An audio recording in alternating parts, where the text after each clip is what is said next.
Welcome to the maths world. ఈ వీడియోలో 9th class mathematics 10th chapter surface areas and volumes అనే chapter లో exercise 10.4 లో 7 నుంచి 12 వరకు ఉన్న ప్రాబ్లమ్స్ ఎలా చేయాలో ఈ వీడియోలో నేర్చుకుందాము. ముందుగా 7th problem. The diameter of a spherical balloon increases from 14 centimeters to 28 centimeters as air is being pumped into it. Find the ratio of surface area of the balloons in the two cases. 2 balloons ఉన్నాయి. ఆ 2 balloons యొక్క diameters ఇచ్చాడు. ఒకటి 14 centimetres, ఈ 14 centimetres diameter ఉంది, అంటే radius 7 centimetres. ఈ balloon ని మనం air is being pumped into it, దాంట్లోకి ఎయిర్ కనుక పంపించినట్లయితే అది ఇంకొంచెం స్ప్రెడ్ అవుతుంది. దాని రేడియస్ 14 సెంటీమీటర్స్ అవుతుంది, అంటే ఇది డయామీటర్ ఇచ్చారు, రేడియస్ 14 సెంటీమీటర్స్ అవుతుంది. అయితే ఈ రెండు కేసెస్ లోను అంటే 14 సెంటీమీటర్స్ డయామీటర్ ఉన్నప్పుడు సర్ఫేస్ ఏరియా కనుక్కోవాలి, 28 సెంటీమీటర్స్ డయామీటర్ అయినప్పుడు సర్ఫేస్ ఏరియా కనుక్కొని ఈ 2 కేసెస్ లోను సర్ఫేస్ ఏరియాస్ కి రేషియోస్ కనుక్కోవాలి. ఫస్ట్ బెలూన్ యొక్క డయామీటర్, ఎయిర్ పంప్ చేయకముందు బెలూన్ యొక్క డయామీటర్ రాసుకుందాము. The diameter of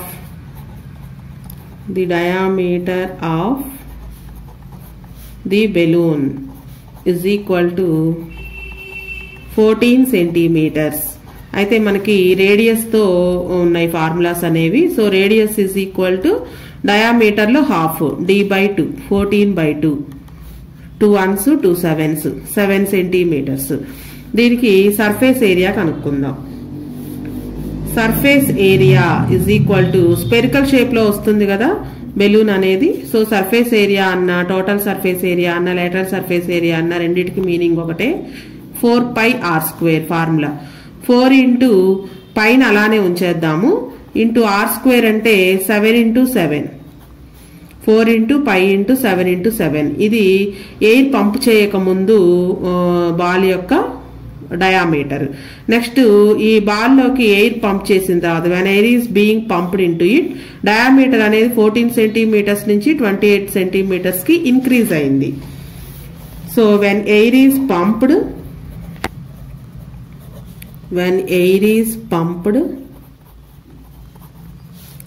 diameter is equal to 28 centimetres. ఇక్కడ కూడా రేడియస్ కనుక్కుందాము. Radius is equal to diameter లో హాఫ్ d/2, 28/2, 2 1s 2 4s అంటే 14 సెంటీమీటర్స్. మనకి ఇక్కడ ఫిగర్ లో కనిపిస్తుంది చూడండి. ఫస్ట్ స్పెరికల్ బెలూన్ అనేది 7 సెంటీమీటర్స్ రేడియస్ తో ఉంది. తరువాత స్పెరికల్ బెలూన్ అనేది ఎయిర్ పంప్ చేసిన తర్వాత 14 సెంటీమీటర్స్ కి ఇంక్రీజ్ అయింది. సో 14 సెంటీమీటర్స్ కి ఇంక్రీజ్ అయిన తర్వాత దాని సర్ఫేస్ ఏరియా కనుక్కుందాం. It's surface area is equal to, ఇది కూడా స్పెరికల్ షేప్ లోనే ఉంది కాబట్టి దీని సర్ఫేస్ ఏరియా కూడా 4πr². 4 ఇంటూ π ఇంటూ r అంటే ఇప్పుడు రేడియస్ 14 కి చేంజ్ అయింది, 14 ఇంటూ 14 ఏరియా కాబట్టి centimetres square, or square centimetres అని డినోట్ చేస్తాము. సో ఇప్పుడు ఈ 2 సర్ఫేస్ ఏరియాస్ కి రేషియో కనుక్కోవాలి. Ratio of surface areas is equal to, ఇక్కడ మనం ఎందుకు మల్టిప్లికేషన్ చేయలేదంటే రేషియో కనుక్కున్నప్పుడు క్యాన్సిల్ అవుతాయి కాబట్టి మల్టిప్లికేషన్ చేయలేదు. ఫస్ట్ 7 సెంటీమీటర్స్ రేడియస్ ఉన్నప్పుడు surface area 4π into 7 into 7 is to, next increase అయిన తర్వాత సర్ఫేస్ ఏరియా 4π ఇంటూ 14 ఇంటూ 14. రెండిట్లోనూ 4π క్యాన్సిల్ అవుతుంది. 7 1s 7 2s, 7 1s 7 2s. So 1 into 1 1 is 2, 2 2s 4, ఇది ఇంటూ 2 2s 4. సో మనకి 14 సెంటీమీటర్స్ డయామీటర్ నుంచి 28 సెంటీమీటర్స్ డయామీటర్ కి spherical ball increase అయిన తర్వాత వాటి రేషియోస్ కి, వాటి సర్ఫేస్ ఏరియాస్ కి రేషియోస్ కనుక్కున్నట్లయితే 1:4 అవుతుంది. Next 8th problem. A hemispherical bowl is made up of brass 0.25 centimeters thickness. The inner radius of the bowl is 5 centimeters. Find the ratio of outer surface area to inner surface area. ఇక్కడ మనకి figure లో కనిపిస్తున్నట్లుగా ఒక brass bowl ఉంది, hemispherical shape లో ఉంది. దాని thickness 0.25 centimetres. So మనకి inner radius ఇచ్చారు 5 సెంటీమీటర్స్. అవుటర్ రేడియస్ ఎలా వస్తుందంటే ఇన్నర్ రేడియస్ ప్లస్ ఈ థిక్నెస్ ని యాడ్ చేస్తే అవుటర్ బౌల్ యొక్క అవుటర్ రేడియస్ అనేది వస్తుంది. రెండిటికి ఇన్నర్ రేడియస్ ని యూజ్ చేసి ఒక సర్ఫేస్ ఏరియా కనుక్కోవాలి, అవుటర్ రేడియస్ ని యూజ్ చేసి అవుటర్ సర్ఫేస్ ఏరియా కనుక్కోవాలి. ఈ రెండు సర్ఫేస్ ఏరియాస్ కి రేషియో కనుక్కోవాలి. So first of all inner radius of the bowl రాసుకుందాము. ఇక్కడ ఫిగర్ లో కనిపిస్తుంది కదా, inner radius of spherical bowl, hemispherical bowl. Inner radius ని స్మాల్ ఆర్ తోటి డినోట్ చేద్దాము. Bowl small r is equal to 5 centimetres. So inner surface area కనుక్కుందాం. First inner surface area is equal to surface area hemispherical కి surface area formula 2πr². So 2ని పైని అలానే ఉంచేసి r² అంటే రేడియస్ 5 × 5 ఏరియా కాబట్టి సెంటీమీటర్స్ స్క్వేర్ అనే యూనిట్స్ రాయాలి. నెక్స్ట్ అవుటర్ సర్ఫేస్ కి ఈ ఇన్నర్ రేడియస్ ని అలానే థిక్నెస్ ని యాడ్ చేస్తే అవుటర్ రేడియస్ అనేది వస్తుంది. సో అవుటర్ రేడియస్ ఇక్కడ ఫిగర్ లో క్లియర్ గా కనిపిస్తుంది చూడండి. Outer radius of the bowl is equal to, దీన్ని క్యాపిటల్ ఆర్ తోటి డినోట్ చేద్దాము. 5 + 0.25 ఈ రెండింటిని యాడ్ చేయాలి. ఇన్నర్ రేడియస్ థిక్నెస్ ఈ రెండింటిని యాడ్ చేస్తే 5.25 సెంటీమీటర్స్ అవుటర్ రేడియస్. సో ఇప్పుడు అవుటర్ రేడియస్ తెలిసింది కాబట్టి outer surface area of bowl కనుక్కుందాం. outer surface area of bowl is equal to, ఇది కూడా మనకి BOWL bowl is equal to 2πr². Capital R అనుకున్నాం కాబట్టి క్యాపిటల్ ఆర్ తో డినోట్ చేస్తున్నాము. 2 × π × ఇక్కడ క్యాపిటల్ ఆర్ అంటే అవుటర్ రేడియస్ 5.25 × 5.25 రేడియస్ r² కాబట్టి 2 టైమ్స్ రాస్తున్నాం. Units centimetres square. ఇప్పుడు ఇన్నర్ సర్ఫేస్ ఏరియాకి అవుటర్ సర్ఫేస్ ఏరియాకి రేషియో కనుక్కోవాలి. Ratio of outer surface area, first ఏది అడిగితే అదే రాద్దాం. మనకు లెక్కలో first ratio of outer surface area అడిగారు to inner surface area.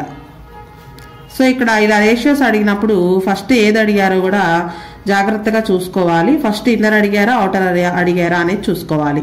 Outer surface area 2 × π × 5.25 × 5.25 ఇది is to inner surface area 2 × π × 5 × 5 వచ్చింది. మనం ఇక్కడ క్యాన్సిల్ అవుతాయి కాబట్టి మల్టిప్లికేషన్ చేయలేదు. అవుటర్ సర్ఫేస్ ఏరియా కానీ ఇన్నర్ సర్ఫేస్ ఏరియా కానీ మల్టిప్లికేషన్ చేయలేదు, క్యాన్సిల్ అవుతాయి. చూడండి 2 క్యాన్సిల్, π క్యాన్సిల్.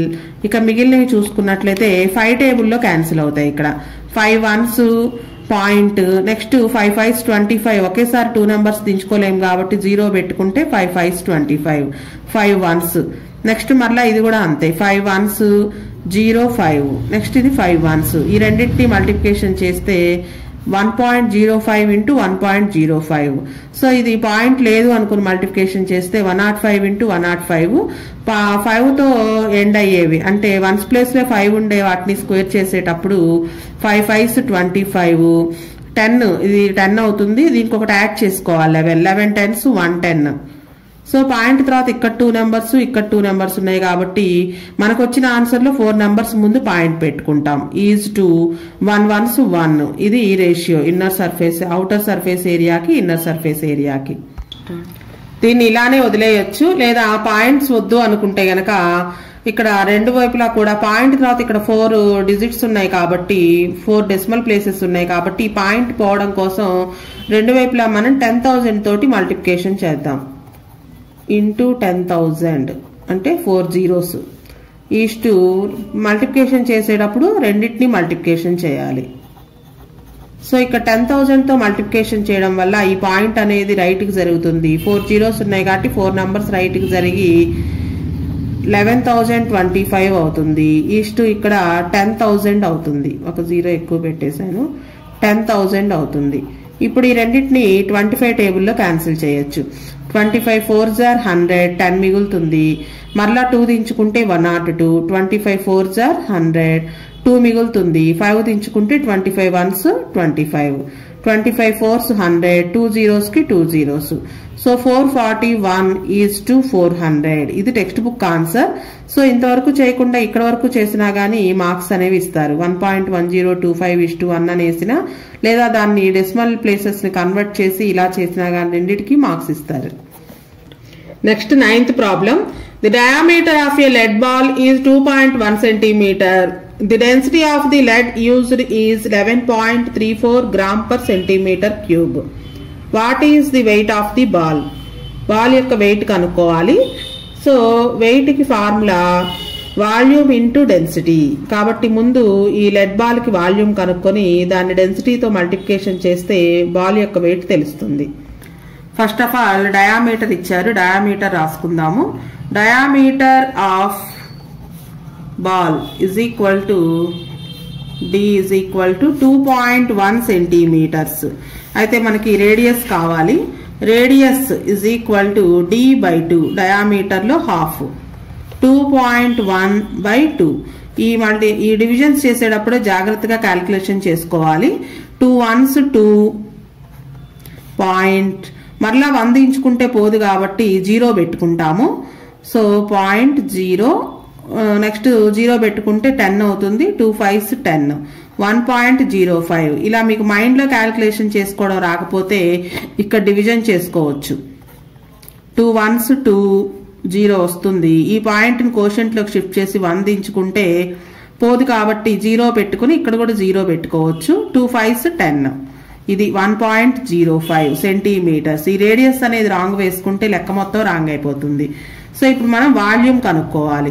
మనల్ని కనుక్కోమంది weight of the ball. Weight కి formula volume into density. Density ఇచ్చారు కాబట్టి ఆల్రెడీ వాల్యూమ్ కనుక్కోవాలి. Volume of ball is equal to, ball అనేది స్పెరికల్ షేప్ లో ఉంటుంది కాబట్టి volume of the sphere formula వేసుకుంటాం. 4/3 pi r3, 4/3 into pi value 22/7 into radius 1.05 into cube కాబట్టి 3 times వేయాలి. 1.05, 1.05. సో ఇవన్నీ క్యాలిక్యులేషన్ చేసుకోవాలి. 24 ఇక్కడ మనకేం క్యాన్సిలేషన్ ఏం అవ్వవు. So 22 4s are 88 into 1.05 into 1.05 into 1.05 by 7 3s 21. So ఇవన్నీ మల్టిప్లికేషన్ చేస్తే వీడియో లెంగ్తీ అవుతుంది. సో ఇక్కడ నేను 88 ఇంటూ 1.05 ఇంటూ 1.05 ఇంటూ 1.05 ఇంతవరకు మల్టిప్లికేషన్ చేస్తే ఎంత వస్తుందో ఇక్కడ వేస్తున్నాను. 101.871 బై 21. సో దీన్ని 21తో డివిజన్ చేసినప్పుడు 4.851 అనే ఆన్సర్ వస్తుంది. వాల్యూమ్ కాబట్టి cubic centimetre or centimetre cube అనే యూనిట్స్ రాయాలి. సో వాల్యూమ్ వచ్చేసింది. నెక్స్ట్ మనకు డెన్సిటీ కూడా ఇచ్చారు. Density of lead used is equal to 11.34 gram per centimeter cube. G అంటే ఇక్కడ గ్రామ్స్ అని అర్థం. Next weight of the ball కనుక్కోవాలి. Weight of ball is equal to formula volume into density. Volume into density ఇవి మనకు physics లో వస్తాయి ఈ ఫార్ములాస్. వాల్యూమ్ 4.851 వచ్చింది మనకు ఆన్సర్ ఇంటూ 11.34 డెన్సిటీ. ఈ 2 నెంబర్స్ ని మల్టిప్లికేషన్ చేయాలి. ఇక్కడ కూడా మల్టిప్లికేషన్ చేస్తే వీడియో లెంగ్తీ అవుతుంది కాబట్టి డైరెక్ట్ గా ఆన్సర్ వేస్తున్నాను. 55.010 గ్రామ్స్. వెయిట్ అనేది గ్రామ్స్ లో గానీ కేజెస్ లో గానీ ఉంటుంది. ఇక్కడ మనకు డెన్సిటీ గ్రామ్స్ లో ఇచ్చారు కాబట్టి వెయిట్ కూడా గ్రామ్స్ లోనే ఉంది. 55.010 grams. Next 10th problem. A metallic cylinder of diameter 5 centimeters and height 1/3 centimeters is melted and cast into a sphere. What is its diameter? ఒక సిలిండ్రికల్ షేప్ లో ఉన్న మెటల్ ని దానికి సిలిండర్ కి డయామీటర్ హైట్ 2 ఇచ్చారు. ఈ సిలిండ్రికల్ షేప్ లో ఉన్న మెటల్ ని మెల్ట్ చేసి అంటే కరిగించి స్పియర్ లాగా తయారు చేశారు. ఆ స్పియర్ కి రేడియస్ అంటే డయామీటర్ ఎంత ఉందో కనుక్కోవాలి. ముందు రేడియస్ కనుక్కుంటే తర్వాత డయామీటర్ ఎంత ఉందో కనుక్కోవచ్చు. అంటే రెండిటికి కూడా వాల్యూమ్స్ కనుక్కొని సిలిండర్ ని స్పియర్ లోకి కన్వర్ట్ చేస్తున్నారు కాబట్టి వాల్యూమ్ ఆఫ్ ది సిలిండర్ ఎంత ఉంటుందో వాల్యూమ్ ఆఫ్ ది స్పియర్ కూడా అంతే ఉంటుంది. సో రెండిటి వాల్యూమ్స్ ఈక్వల్ చేసి స్పియర్ యొక్క డయామీటర్ కనుక్కోవాలి. ఫస్ట్ ఆఫ్ ఆల్ డయామీటర్ రాసుకుందాము. Diameter of a cylinder is equal to diameter of cylinder is equal to 5 centimetres. అయితే మన ఫార్ములాస్ లో రేడియస్ ని యూజ్ చేస్తాం కాబట్టి డయామీటర్ ని రేడియస్ లో కన్వర్ట్ చేద్దాము. డయామీటర్ లో హాఫ్ d/2 5/2 2.5 సెంటీమీటర్స్ రేడియస్. 5 లో హాఫ్ 2.5 2.5 సెంటీమీటర్స్. అలాగే మనకి హైట్ కూడా ఇచ్చారు. Height of cylinder h is equal to height of cylinder h is equal to 1/3 centimetres. ఇది మిక్స్డ్ ఫ్రాక్షన్. దీన్ని ఇంప్రాపర్ లో కన్వర్ట్ చేస్తే 3 3s 9 9 కు 1 యాడ్ చేస్తే 10 సెంటీమీటర్స్. ఇది హైట్. అయితే హైట్ వాల్యూమ్ కనుక్కోవాలి. సిలిండర్ ని మెల్ట్ చేసి స్పియర్ లో కన్వర్ట్ చేస్తున్నారు కాబట్టి సిలిండర్ వాల్యూమ్ ఎంత ఉంటుందో స్పియర్ వాల్యూమ్ కూడా అంతే ఉంటుంది. Volume of cylinder is equal to formula πr²h. పైన అలానే ఉంచేద్దాము.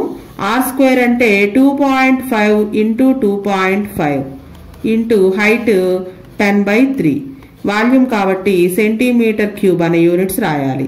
అయితే ఇక్కడ మనకి సిలిండర్ ని మెల్ట్ చేసి స్పియర్ లాగా కన్వర్ట్ చేస్తున్నారు. గివెన్ సిలిండర్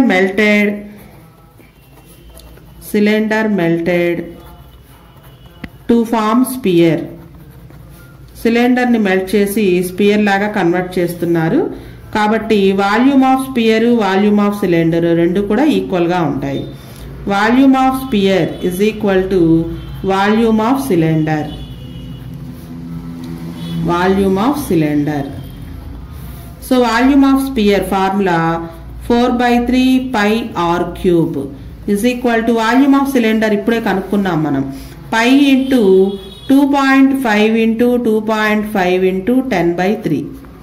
సో ఇప్పుడు మనం ఈ స్పియర్ కి డయామీటర్ కనుక్కోవాలి. సో ఇక్కడ r ఉంది అంటే రేడియస్ కనుక్కుంటే దాన్ని డబల్ చేస్తే డయామీటర్ వస్తుంది. సో ఈ r³ మాత్రం ఇటు ఉంచి మిగిలినవన్నీ రైట్ సైడ్ పంపిద్దాం. పై క్యాన్సిల్ అవుతుంది. ఈ 4/3 రైట్ సైడ్ వెళ్తే 3/4 అవుతుంది. Into 2.5 into 2.5 into 10/3 3 cancel. 4 table లో క్యాన్సిల్ చేస్తే 10 ని 4 2s 8 2 మిగులుతుంది. పాయింట్ పెట్టుకుని 0 పెట్టుకుంటే 20 అవుతుంది. 2 5s 10 సారీ 4 5s 20. చూడండి మీకు తెలియకపోతే ఇలా డివిజన్ చేసుకోండి. 4 2s 8 2 వస్తుంది. పాయింట్ పెట్టుకుని 0 పెట్టుకుంటే 4 5s 20 2.5. r³ is equal to 2.5 into 2.5 into 2.5 3 times ఉంది కాబట్టి క్యూబ్ అని రాసుకోవచ్చు. సో మనకి ఎక్స్పోనెంట్స్ ఈక్వల్ గా ఉన్నాయి కాబట్టి బేసెస్ ని కూడా ఈక్వల్ చేస్తే r is equal to 2.5. r అంటే radius. Radius of sphere is equal to 2.5 centimetres. 2.5 centimetres. అయితే మనకు ప్రాబ్లంలో డయామీటర్ ఆఫ్ స్పియర్ అడిగారు. Diameter of sphere is equal to radius ని డబల్ చేస్తే డయామీటర్ అవుతుంది. ఇజ్ ఈక్వల్ టు 2 ఇంటూ 2.5 అంటే 5 సెంటీమీటర్స్. మనకి 5 సెంటీమీటర్స్ డయామీటర్ ఉన్న సిలిండర్ ని మెల్ట్ చేసి స్పియర్ గా కన్వర్ట్ చేసినప్పుడు స్పియర్ డయామీటర్ కూడా 5 సెంటీమీటర్స్ వచ్చింది. Next 11th problem.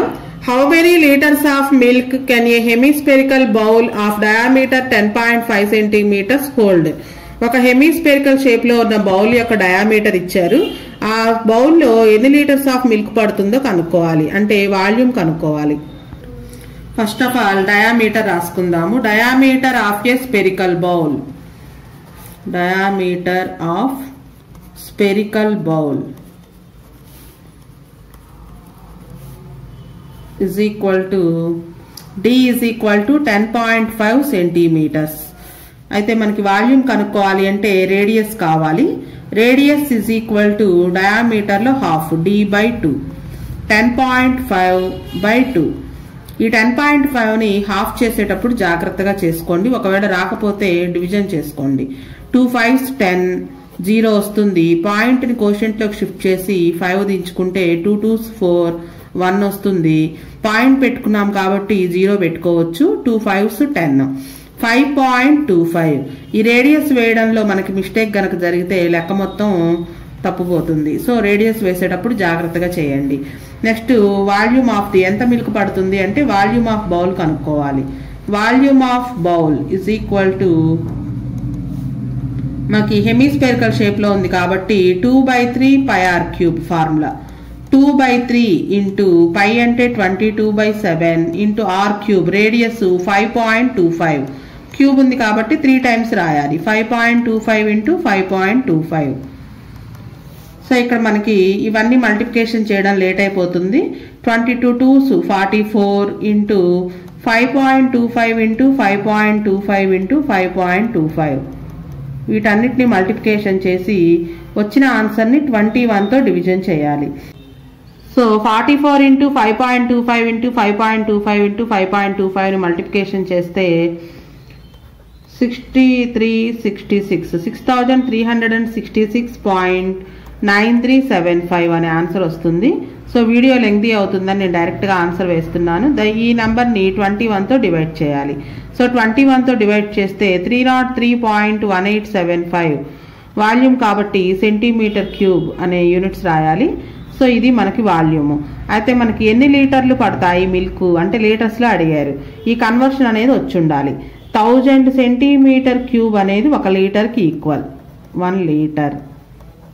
సో మనకి 303.1875 సెంటీమీటర్ క్యూబ్ ఎన్ని లీటర్స్కి ఈక్వల్ అవుతుందో చూడాలి. అంటే 1000తో డివిజన్ చేయాలి. 303.1875 by 1000. సో మనకి డినామినేటర్లో 3 zeros ఉన్నాయి కాబట్టి పాయింట్ 3 numbers లెఫ్ట్కి షిఫ్ట్ అవుతుంది. అంటే ఇక్కడున్న పాయింట్ 3 numbers లెఫ్ట్ షిఫ్ట్ అయితే 1 2 3 ఇక్కడికి వస్తుంది. 0.303 అంటే 0.3 లీటర్స్ అనమాట. ఇంకా ఇది రాయాల్సిన అవసరం లేదు. 0.303 లీటర్స్ మిల్క్ అనేది ఆ బౌల్లో పడుతుంది. Next 12th problem. A hemispherical bowl has diameter 9 centimeters. The liquid is poured into cylindrical bottles of diameter 3 centimeters and height 3 centimeters. If a full bowl of liquid is filled in the bottles, find how many bottles are required. ఒక hemispherical shape లో ఉండేటువంటి bowl ఉంది. ఆ బౌల్లో liquid ఉంది. ఆ liquid ని bottles లో ఫిల్ చేశారు. ఆ బాటిల్స్ సిలిండ్రికల్ షేప్ లో ఉన్నాయి. సో సిలిండ్రికల్ షేప్ లో ఉన్న బాటిల్ కి డయామీటర్ హైట్ 2 ఇచ్చారు. సో ఆ మిల్క్ మొత్తము ఆ బౌల్లో ఉన్న మిల్క్ మొత్తం పోయడానికి ఎన్ని బాటిల్స్ కావాలో కనుక్కోవాలి. Find how many bottles. So మనకి మొత్తం ఫిల్ అవుతుంది కాబట్టి బౌల్ నిండా లిక్విడ్ ఉంది కాబట్టి బౌల్ యొక్క వాల్యూమ్ కనుక్కోవాలి. అలాగే సిలిండ్రికల్ షేప్ లో ఉండేటువంటి బాటిల్స్ వాల్యూమ్ కూడా కనుక్కోవాలి. కనుక్కొని ఎన్ని బాటిల్స్ పడతాయో తెలియదు కాబట్టి నెంబర్ ఆఫ్ బాటిల్స్ n అనుకొని ఈ ప్రాబ్లం చేస్తే తెలుస్తుంది. సో ఇక్కడ మనకి బౌల్ సిలిండ్రికల్ షేప్ లో ఉండే బాటిల్ 2 ఉన్నాయి. ఫస్ట్ స్పెరికల్ షేప్ లో ఉండే బౌల్ కి వాల్యూమ్ కనుక్కుందాం. దీనికి డయామీటర్ ఇచ్చారు. Diameter of a spherical bowl, diameter of spherical bowl is equal to D is equal to 9 centimeters.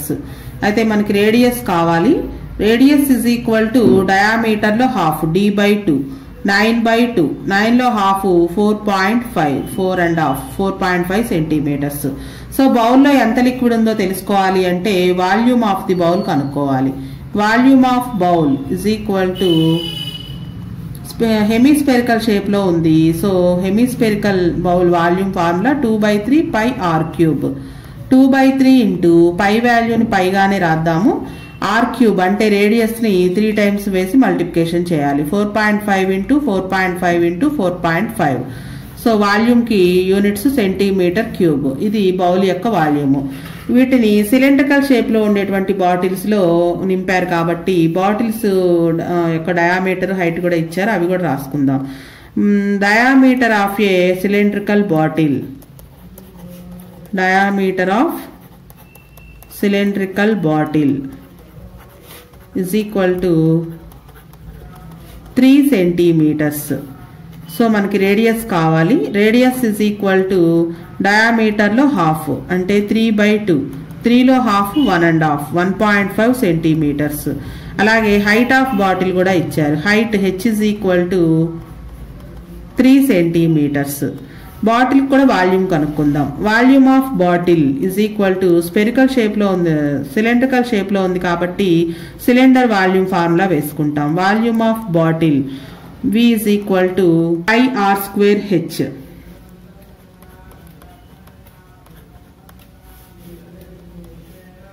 So పైన అలానే ఉంచేద్దాము. r అంటే 1.5 into 1.5 into height 3 centimetres, volume కాబట్టి సెంటీమీటర్ క్యూబ్. ఇది ఒక బాటిల్ వాల్యూమ్. అయితే ఇటువంటి బాటిల్స్ ఎన్ని ఉన్నాయో ఎన్ని కావాలో మనకు తెలియదు కాబట్టి number of bottles required n అనుకుందాం లేదా x అనుకుందాం. Number of bottles required is equal to n. So ఇప్పుడు మనం ఈ బౌల్లో ఉన్నటువంటి హెమిస్పెరికల్ షేప్లో ఉన్న బౌల్లో ఉన్నటువంటి లిక్విడ్ మొత్తం కూడా సిలిండ్రికల్ షేప్లో ఉన్నటువంటి బాటిల్స్లో నింపాలి. అంటే ఈ బాటిల్స్ ఎన్నో తెలియదు కాబట్టి మనకి దీన్ని n అనుకున్నాము. So volume of bowl is equal to n into volume of bottles. ఎన్ని బాటిల్స్ తెలియదు n అనుకున్నాము. So n into volume of bottles, దీన్ని ఈక్వల్ చేస్తే నంబర్ ఆఫ్ బాటిల్స్ అనేది తెలుస్తుంది. వాల్యూమ్ ఆఫ్ బౌల్ మనం ఆల్రెడీ కనుక్కున్నాము. 2/3 into pi into 4.5 into 4.5 into 4.5. So 2/3 into pi into 4.5 into 4.5 into 4.5 is equal to number of bottles తెలియదు n into volume of bottle pi into 1.5 into 1.5 into 3, pi into 1.5 into 1.5 into 3. So మనకి n value కావాలి. So ఈ values అన్నిటినీ left side తీసుకొద్దాం. Pi cancel, n value కావాలి, n right side ఉంచేసి మిగిలినవన్నీ left side తీసుకొస్తే డివైడెడ్ బై అవుతాయి. ఆల్రెడీ ఇక్కడ 2/3 ఇంటూ 4.5 ఇంటూ 4.5 ఇంటూ 4.5 ఉంది. బై ఇవి ఇంటూ వాల్యూస్ ఇటు వస్తే డివైడెడ్ బై అవుతాయి. అంటే 1.5 ఇంటూ 1.5 ఇంటూ 3. చూడండి మనకి ఇక్కడ ఈ పాయింట్ లేదు అనుకుంటే 15 3s 45, 4.5 వస్తుంది. సో 1.5 3 ఒక 4.5 క్యాన్సిల్ అయిపోతుంది. అలాగే ఇక్కడ కూడా 1.5 ఇంటూ 3 ఈ రెండింటిని మల్టిప్లికేషన్ చేస్తే 4.5 వస్తుంది. సో ఈ 4.5కి ఈ 4.5కి క్యాన్సిల్ అయిపోతుంది. నెక్స్ట్ 4.5 ఇంటూ 2 మిగిలింది. 4.5 into 2 is equal to n. Point లేదు అనుకుంటే 45, 45 2s 90. పాయింట్ తర్వాత ఒక డెసిమల్ ప్లేస్ ఉంది కాబట్టి మనకు వచ్చిన ఆన్సర్లో ఒక నెంబర్ ముందు పాయింట్ పెట్టాలి. So n is equal to 9.0 అంటే 9. Number of bottles required is equal to 9. Number of bottles required is equal to 9 bottles కావాలి ఆ బౌల్లో ఉన్న లిక్విడ్ అంతా పోయడానికి.